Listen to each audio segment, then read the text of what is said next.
is up, guys? Akshay here, live from Khartoum. Caspia here, also in Khartoum. Ethan here, also in Khartoum, and welcome to the first ever ACE podcast. Today we will be discussing what it is like living in Sudan as foreigners, but also teenagers. Alright, let's get started with the first question.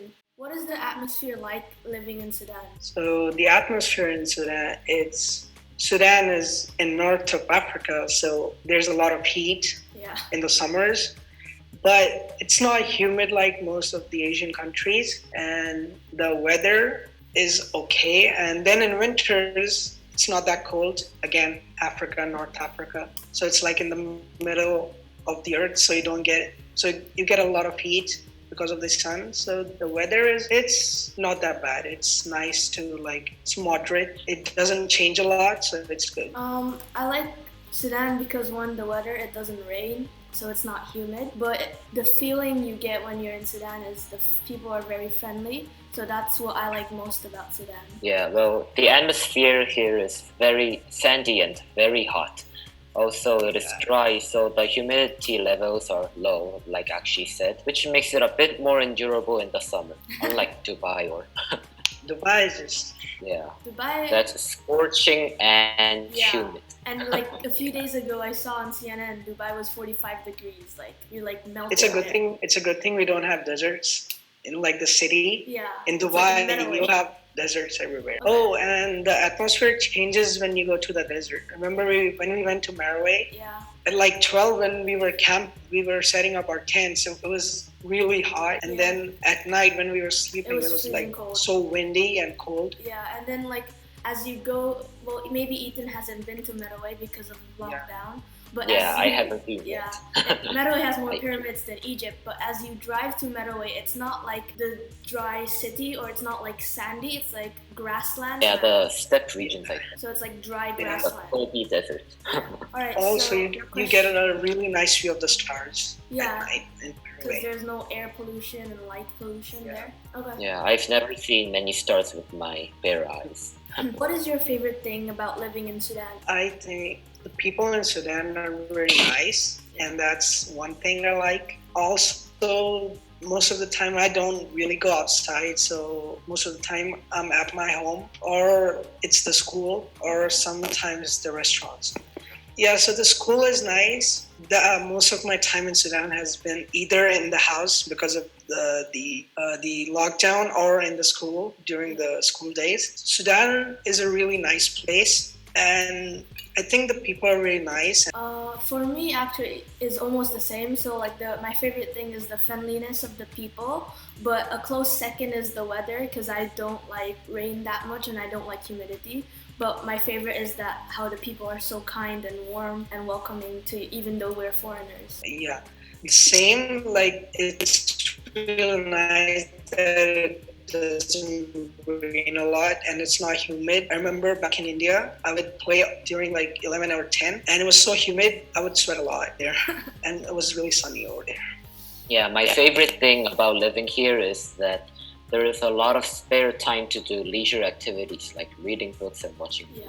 Yeah, because we don't have a lot of activities. You can't go to the park to hang out here, so we have time to stay home, do something else. Yeah. I actually got to see a lot of shows and movies here. Yeah, on Netflix. Yeah, because of the free time. Yeah, now the lockdown. Yeah. Lockdown. I almost finished 10 seasons of a show. What are your thoughts about living through a military coup and a revolution? I actually went to see how the places where the revolution happened from my Week Without Walls group. Oh, yeah. So the revolution, the pictures and everything, it looked so good, and it was nice that the people, they got what they wanted and they could overthrow the government, and it was without any violence. So it was a peaceful revolution. So that was a nice thing. But after that, the situation is not really good because of the economy. And also during the revolution, there was no internet, and the electricity would cut off a lot, almost 6 to 7 hours each day. So I personally wasn't worried for my safety because I know most of the Sudanese people who were protesting are not violent and they would never use violence.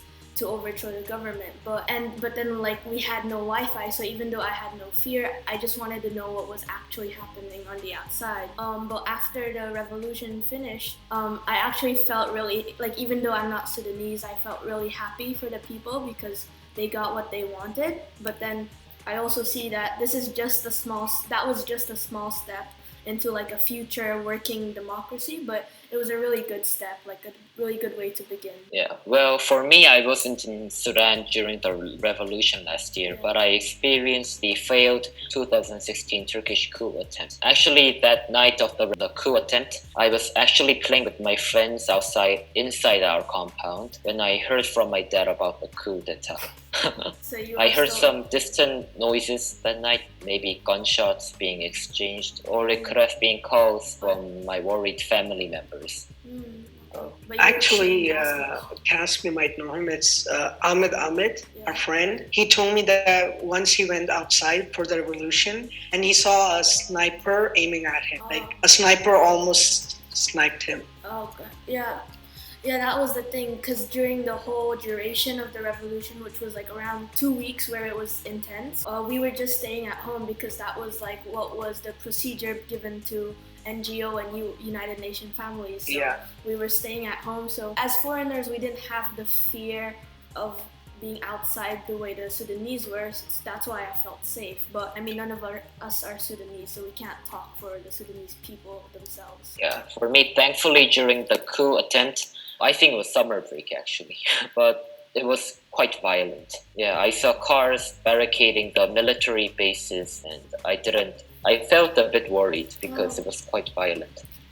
So Akshay, you may not know this, but during the revolution, when the protesters would be marching into like Africa Road or 60th Street, like the main places, there would be like the citizens themselves, not the military, would be checking in the bags of the protesters, so like there was nothing in there that could harm anyone. That was like shocking because like anywhere else in the world, no one would check what they were bringing to a revolution, and here they were checking, and it was not a military check, it was like a citizen check. I think I heard about it when I went to the revolution sites. Yeah, the people told me that they had checkpoints, and every time when the people would come, they would check all of them to see if they couldn't harm anyone. Yeah, it was a good step into. So it wasn't that violent? No, there was only very peaceful. A few tires put on fire, but apart from that, there wasn't much violence from the people. Yeah, that's good to hear. What is one thing you wish you can change or improve about Sudan? I think the social aspect. There are not a lot of places you can go outside, especially for us. Like, we're not adults and we don't have a lot of places to go to. For us to hang out, we only went to Ozone. That was the one place we went to. Or we would only meet in school, or it was the swimming meets, only that. So if the social aspect and also I don't know if they can improve the internet, but they should try that. Yeah, we need a bit more faster internet for our generation. Even if it's not like setting up towers, they could try making the fiber internet that's like wired, and that would also be nice. I wish like two things actually. One is for like this democracy transition to go well, because that is what they were aiming for. But the second thing is for Sudan to have a better driving course, because like we all know like they would drive in the wrong way and they would U-turn in the wrong place. So I just hope the drivers improve here, because it would be way safer to drive in Sudan if the driving system improved. I'll go. I actually have two things, and one thing I wish could change in Sudan is the massive amount of trash littering the streets just everywhere, and the infrastructure here, like roads and buildings. Traffic lights would also be excellent, and paved roads. The roads in Sudan, once it gets to like rainy season, which is only like 3 times in a year, the roads just flood and they just become mud. Yeah, it's like it actually rained a lot. Nice drainage. Yeah, the drainage system also needs to be a bit better. Yeah, I think so too.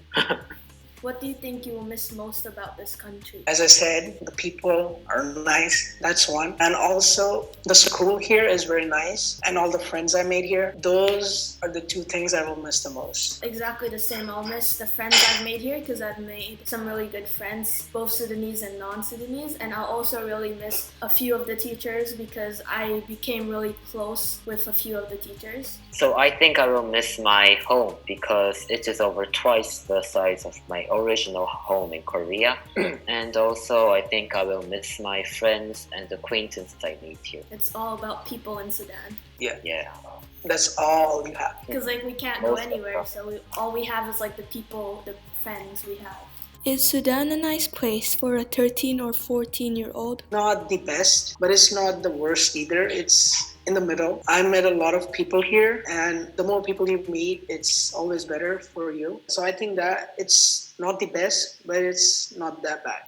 Yeah, for me it's the same too. Like it's in the middle because it's not the best socially. We can't hang out anywhere other than like ozone or like atmosphere, which are just restaurants. But it's also I also like it because like you really have a lot of time to do what you want. Like if you really like reading, like Ethan does, you have the time to do what you want. And then not like if you grow up somewhere else in Sudan, you can't be really materialistic because like there isn't any shops or any shopping malls, so you focus on school and what you really want to do. I think there's a lot of time to do stuff you like. I think it's not bad, but not the best, certainly. Because one can gain valuable experiences living here and do many leisure activities, but you don't have a lot of social contacts here, only through online like now. And then even when no coronavirus, the only place we would meet up was ozone. Like we couldn't go to the trampoline park and hang out or like go bowling. There wasn't much of an option. Yeah, and there wasn't much of a park. There's abandoned parks. Or there was the school, which we don't really go. It's closed. There is a school, but like it's mostly ozone. Yeah, like we don't have activities we can do just as a group. What is something Sudan lacks in as a place to grow up as teenagers? I would say it's the social aspect of Sudan. We need places to hang out, and also like here you can really make friends who are not from your school, just mostly the people from your school. Yeah, so I think there should be more places to hang out with your friends. Yeah, so yeah, one is for me places to hang out and explore with friends. Another is the same, to actually meet kids who are not from our school because there's only two main international schools here. Once you meet the other school, that's really your only group of friends. And I think another would be like the internet. Like we need a nicer connection because as international students we all have friends somewhere else and we can't like usually talk to them or call them because of like so slow internet. Okay, I think it lacks books, not only books to read, but also textbooks to help one study. Also, it lacks social interactions like Akshay and Caspia said. And also, like, one more thing I want to add, like, we can't have fun activities, not like with friends. If you were to live in Singapore, that would be like a local soccer group, international students could join. You could do like parachuting on the weekend, and that's something we can't do because what we have on the weekend is we stay home or ozone and have a dinner, and that's it. Like we don't have those activities to do for fun. So we don't have luxurious needs, only the basic ones. Yeah, we have the basic ones. Most of our activities are inside homes, maybe just outside for a walk. It's all related to all the questions. Like, it's a really nice place. It's not the best, but it's a nice place to live. And if there were more places you could go out, then it would definitely be a nice place. For me, Sudan is a great country that is not fully correctly represented by the media. So people have assumptions even though they haven't been here. The people are amazing here, and for me, if they continue on the path to like this democracy they want, I think it will grow to be a better country for foreigners and Sudanese people living here. I think that living in Sudan can help me gain valuable experience, and it's also far better than I expected. But I think it lacks luxurious needs.